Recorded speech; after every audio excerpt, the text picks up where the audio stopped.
have to have the patience to be able to find our way off of that plateau. Because we know that eventually, from that plateau, we're going to start sliding back, and we're going to start climbing.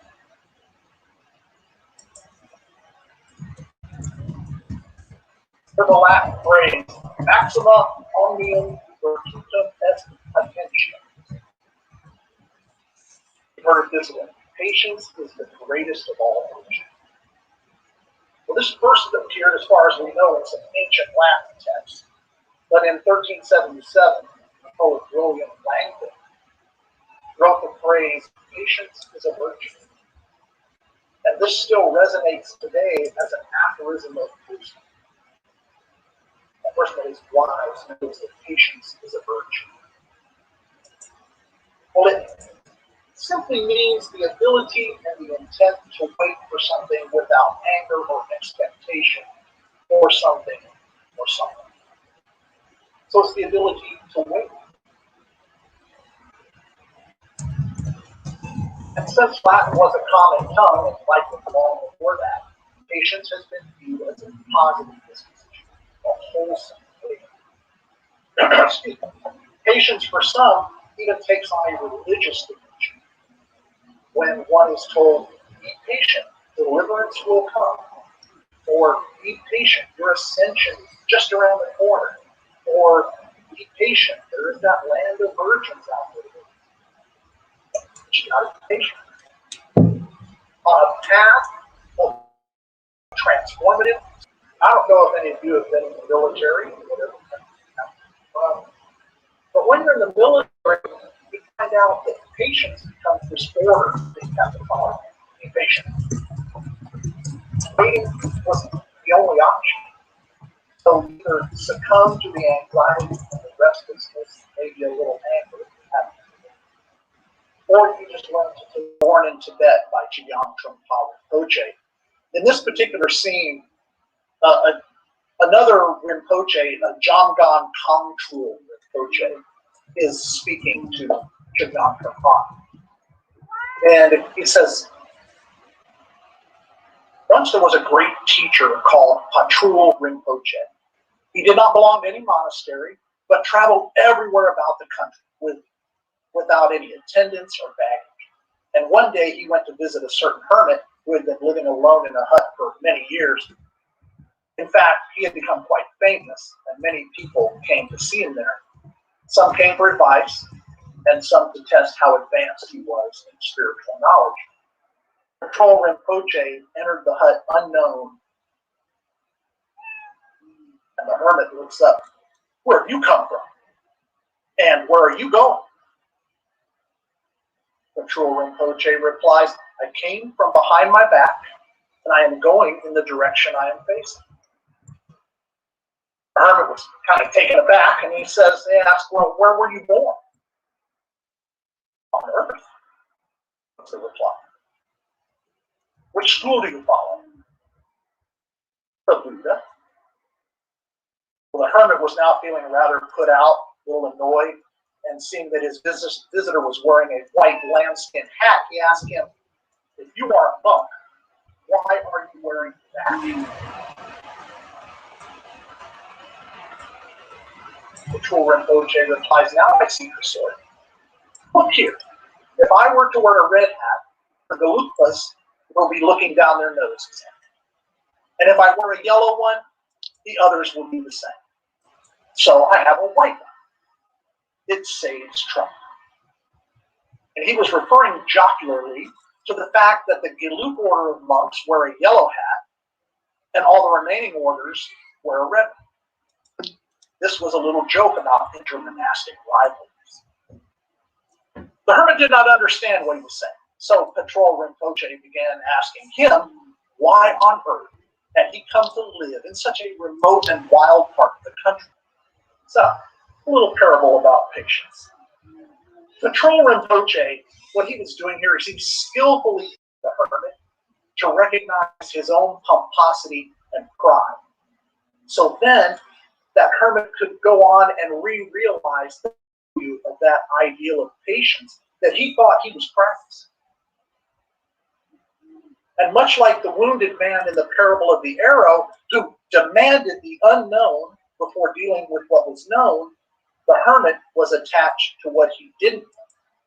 And this hindered what he had the opportunity to learn. Patience allows deep listening. Deep listening isn't possible without the level of intent that patience allows. Patience is not inaction. It is part of contemplated action. At the core of patience is surrender. Excuse me. And the acquiring of an appropriate view of any particular situation. We all know time is a really precious commodity. Each moment has value. So, we must not spend time waiting. Instead, waiting becomes time to more deeply consider intent and causal consequences before taking action. It takes showing yourself some patience for your early steps on the noble path. It takes time and energy to recognize the value of the Eightfold Path and to realize the practices that come with appropriate view and intent and speech and action, livelihood and effort and mindfulness and concentration. That's part of how one is, right? It's part of how one engages themselves in the world around them. So patience allows us to walk the noble path. Impatience is the action of the monkey mind. Or here I heard recently that somebody called it puppy mind, which I can really connect to too. But it's a mind that is just so undisciplined that it can't be in the anger. Oh, I don't have time to wait around in line. I'm just going to push my way to the front. Envy. Well, how come I'm not first? I should be first in line. Or ego. I shouldn't have to wait. I'm too important for this. And other negative dispositions that we can have while we're standing in line. So patience, though, is the action of the owl mind. That's if owls are as wise as they say they are.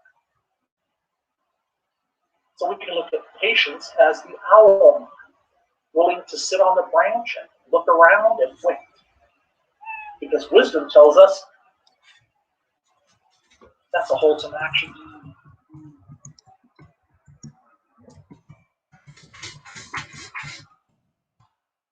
It causes the arising of a body mind that is focused on the moment. This is what patience will do for us. It really helps us bring that focus back to the moment. And this way we'll be able to realize those opportunities that arise, and then we can engage them in a wholesome way. And there comes a moment in a mature Buddhist practice when neither patience nor impatience has value. When mindfulness arises as the go-to disposition and you are truly being in each moment, then you are no longer waiting, you are being. Well, let's talk about practicing patience in everyday life. Well, I'm going to give you a clue. I think for over a year now, we've all been practicing a pretty darn large bit of patience. Consider the pandemic when it started. Think of the anxiety. Think of the fear. Think of the confusion. Now look at where we are now. If we haven't learned to be patient and do what we need to do to stay safe and stay healthy so we can get past this pandemic, if you haven't been practicing patience, then you've been missing out. If you don't think you have, you might have anyway. Think of waiting to get the shots, waiting to get the second shot, waiting to hear the test result. It kind of might have seemed like non-action, all this waiting, but no, that was the action of waiting. Now, in the beginning, I don't know about you, but waiting kind of made me anxious until I came to the realization that I just had to be patient about it because eventually, in my case, the Veterans Administration would contact me and say, time to come get your shots. Others of you I know had to make appointments to get shots. And that took patience. So if you think you're not good at practicing patience, look at what you've done during this time of pandemic. Consider those moments where you practiced patience.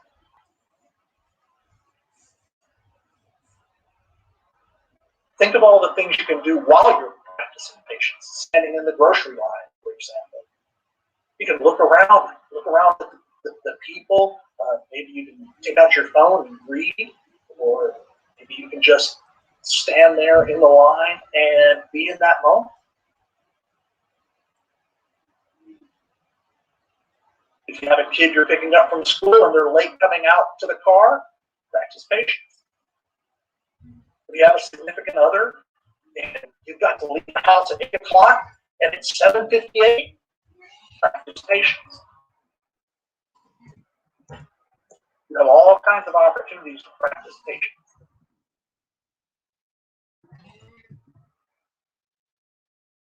As I said earlier, and this holds true within Buddhism too, patience is a virtue. Patience goes right along with acceptance and tolerance in the 6 refinements, or the 6 perfections. Because without patience, we can't accept, we can't be tolerant. We're not giving ourselves the moment in order to do that. We can't. Learn to wait.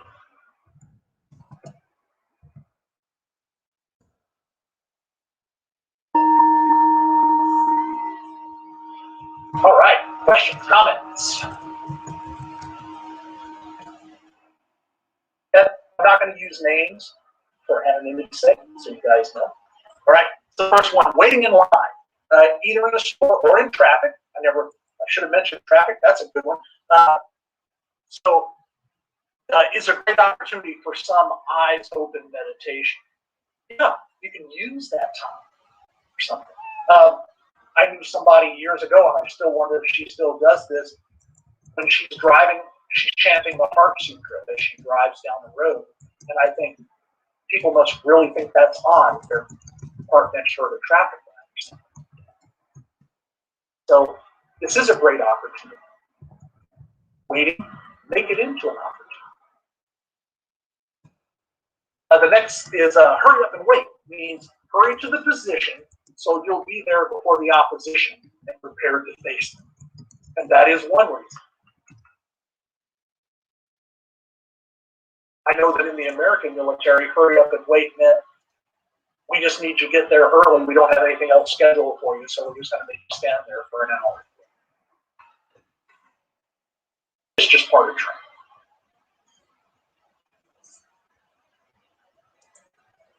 I want you to consider how patients work recently by people who refuse to mask or get the vaccine.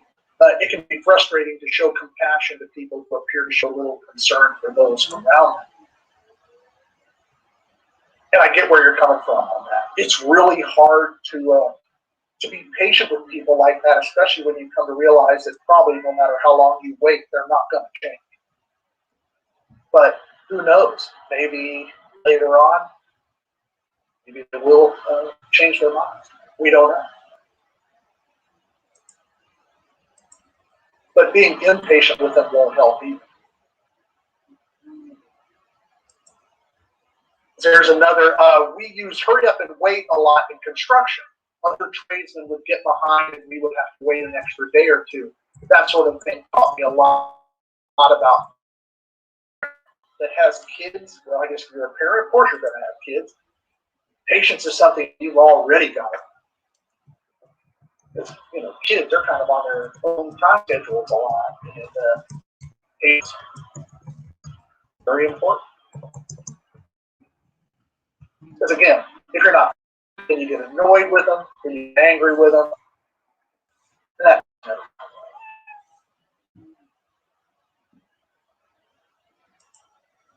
All right, go back up here.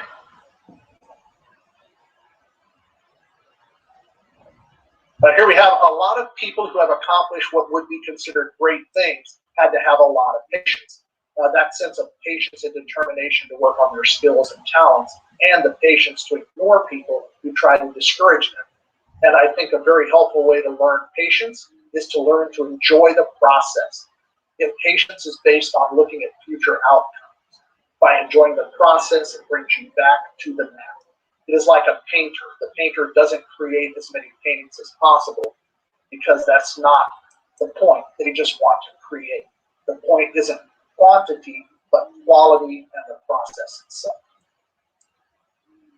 So think of the process of practice.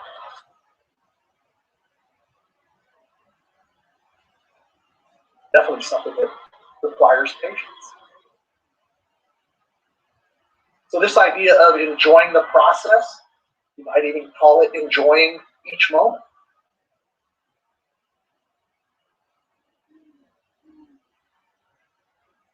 Here's another one. Showing compassion for people who see things differently than you can set the stage for future communication. Showing impatience closes people off. So true. Think about folks that have been impatient with you. You know, if you ever wonder about the importance of patience, sit down with yourself, engage some rigorous self-honesty, and think about those times when you were impatient.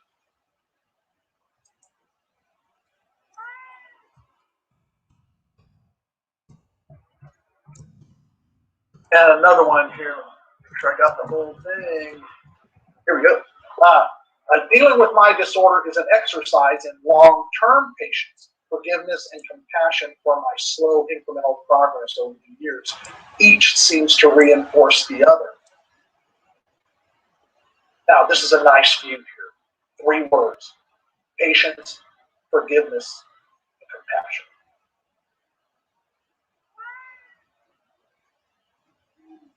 Putting those 3 together, you've got to end up on a nice, wholesome path.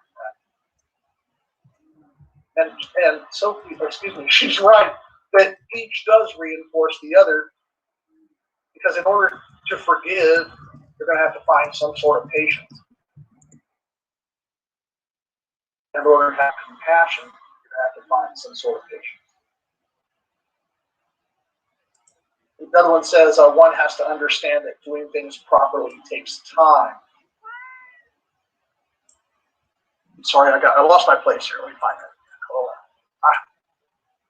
Here it is. One has to understand that doing things properly takes time. Demanding that the others hurry up just because one supposedly has other things to do tends to lead to shoddy and potentially dangerous results. Yes, if you've got somebody working on something and you're waiting on them and you're acting all impatient, pacing around and humping, sighing loudly and all that, that can certainly have an unwholesome effect on whatever actions that person is taking. It says, oh boy, does it bring back to my time as a cook in fast food. Oh yeah. Sometimes there's not a lot of patience shown there.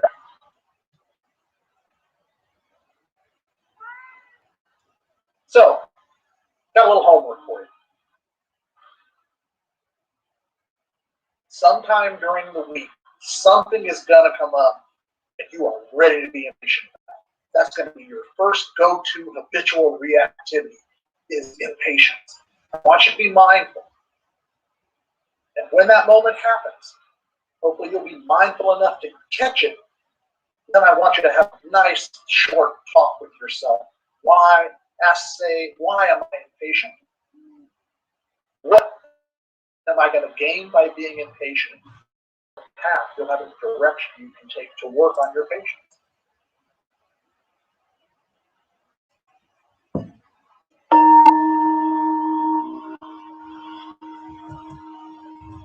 All right, let's do sharing the merit.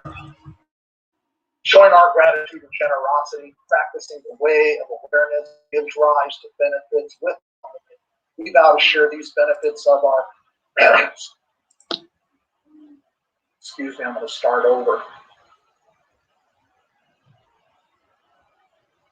Showing our gratitude and generosity, practicing the way of awareness, which gives rise to benefits without limit. We vow to share these benefits of our practice, service, and gifts with all beings. Let us be reminded that a life of engagement and compassion is supremely important. Time swiftly passes by and opportunity is lost. Each of us must strive to become aware of our connectedness to others and not squander the gift, realizing the wisdom of engaging the Dharma. Swaha.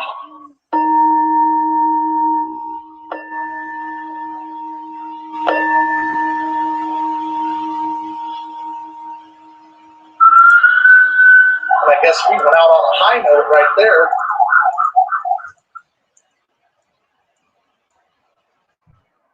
Whatever's happening outside is very close. All right. Thank you all for attending today. Thank you so much. River, thank you for doing the live stream. I hope folks enjoy that. I will be in the temple on Friday at regular time, 2 p.m. Second Life Time. I have a reading of Women in Buddhism. I don't remember the title off the top of my head, but it will be something about women in Buddhism that we've been looking at also. So join us up there if you can. That's at 2 p.m. Second Life Time, Friday. So everybody take care. Have a great week. Remember, you're always practicing. Doesn't mean you can't have some fun. Everybody take care. Have a great week. Bye for now. So this is my avatar. I don't know what you make of that. Nice horns. Wolf tattoo.